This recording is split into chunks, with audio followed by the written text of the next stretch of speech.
back to AW Services. This video is a bit of a review, as I didn't see any online other than the manufacturer's quick brief introduction.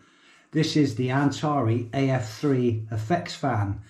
If you're looking for a fan, and I'm trying to cover this for American, US market as well, so if you're looking for a fan for your Halloween holidays, your spook horror shows, you want to create a wind effect, you want to propel smoke or haze over greater distances, then this is a great fan for you. I've used this for a rather large laser show to help bolster the effect of the mist and the smoke to travel further through a very large indoor area. So a brilliant fan to use, very compact. It does have a double function yoke, carry handle, fixing stand, so you can use it as a floor mounted fixture as illustrated here. You can either hang it upside down, pushing the two yokes together to create one hanging bracket, and then secure that onto a truss or a form of rigging or a stage, also using a safety tether as well. All steel construction, IP rated moisture resistant axial fan, high speed, brilliant for, as we've mentioned, propelling smoke. So the very few statistics on this, the input voltage, there's a US and an EU model. So the US market model is 110 to 120 volts. And then the EU model is 220 volts to 240. This fan is rated at 127 watts. It's very good in ambient temperature ranges from 0 to 40 degrees. Or 32 degrees Fahrenheit to 104 degrees Fahrenheit. Airflow on this fan, if you're using it in Europe at 50 Hertz, you're looking to create 530 CFM, and the US market in Canada at 60 Hertz, you're looking at 600 CFM. The fan speed is 750 2,550 RPM at 50 Hertz in Europe and the UK, and the US and Canada 750 to 2,800 RPM at 60 Hertz. Various control applications for this as well. So on the rear of the fan, I should turn it around so you can see it. So on the rear of the fan, I'll just point, you have your manual on and off. So you literally just turn the fan speed on and it turns on. You can either use 5-pin DMX in.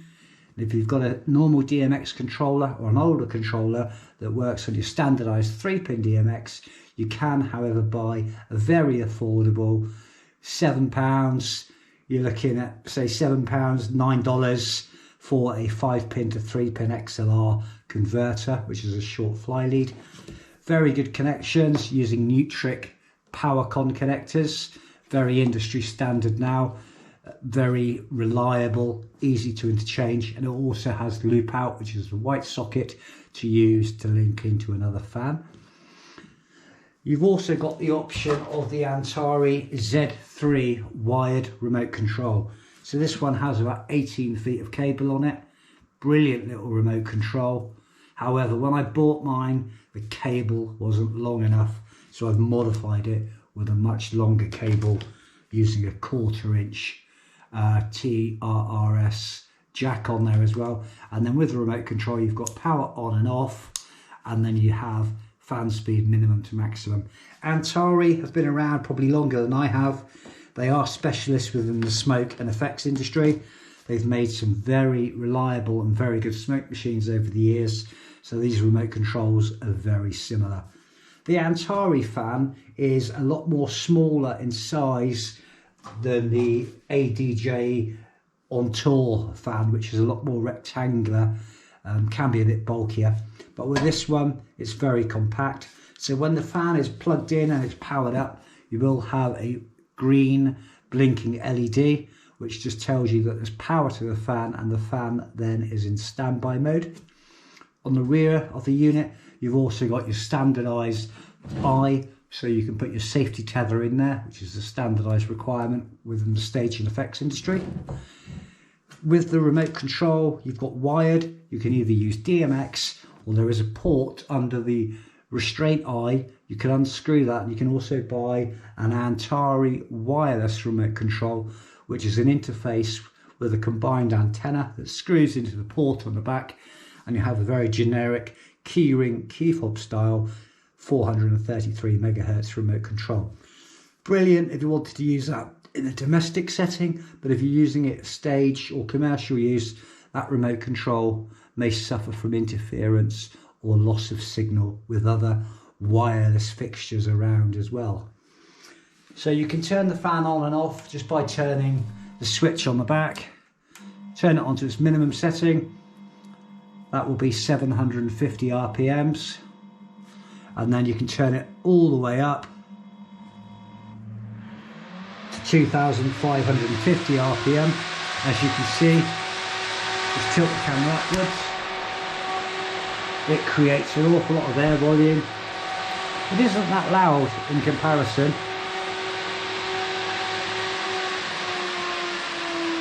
And it sounds a bit like an air raid siren.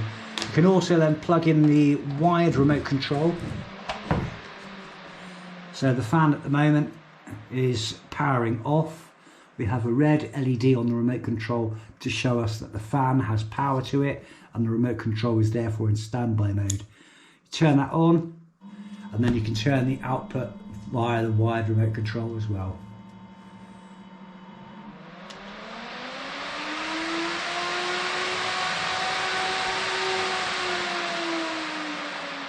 And if you use the wired remote control, there's nothing stopping you using a 1/4 inch jack to female stereo extension lead cable that you can buy on Amazon, eBay, any of the big giant retailers, and you can buy a 15, 20 foot, 30 foot lead to then extend the range of the wired remote control. It does, however, have your generic magnet on the back that's like a fridge magnet, which you'll find it won't stick to anything, but it's there in case you wanted to say, I've got a magnet on the back. But a very slender, slimline fan. It can be used in multiple applications. You can have it floor mounted, as we said. You can hang it upside down. You can also tilt it by using the thumb screws, and you can elevate the fan to create a wind effect traveling up.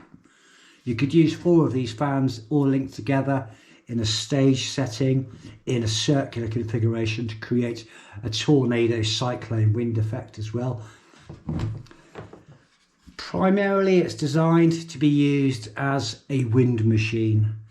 You can also use it, and its intended use also is to propel smoke or haze, like we've said. So you can have your smoke machine mounted at the rear with the smoke machine's stream of smoke travelling into the fan, and then the fan will project that smoke in whichever direction it's facing. I prefer to use this with a smoke machine beside, pointing into the airflow, so I'm not pumping smoke through the back of the fan. It is moisture resistant. The fan is enclosed to protect it. However, if you're going to start squirting smoke through the back a lot of the times, you could, in theory, inject moisture into the XLR jack, the 1/4 inch jack for the remote control, or also the dip switch settings for its DMX addressing. So you just need to be mindful of that you've not got a smoke machine that's spitting and spluttering, because you will get water, moisture, glycerin, smoke machine fluid into the rear connections. But the main body of the fan is designed to be used in an area or an atmosphere where it may become moist with the air, so it's very safe to use. As we've mentioned, electric power con, 5-pin DMX XLR. The optional remote control, which is the wireless, is the WTR Whiskey Tango Romeo -10, and then we've mentioned the Z3 remote control. The fan itself weighs 6 kilograms, which in Imperial is 13.23 pounds. The dimensions, the length of the fan are 124, width 316 by height 368, or in inches, the length is 4.88 by 12.44 wide, and height at 14.49. But a very good fan. You can use it at 180 degrees, an angle of 45, or you can also hang the fan as well. Very good detailed instructions and lots of information on the Antare website, and I believe they're bringing out a newer fan now as well, but this is the main fixture at the moment. But if you have any questions about this fan or this video, please feel free to comment below. If you like this content, give it a thumbs up, and if you don't like it, give it a thumbs down. If you're new to the channel, hit subscribe, hit the bell icon, and stay tuned for more videos as they come. Thank you very much for watching AW Services.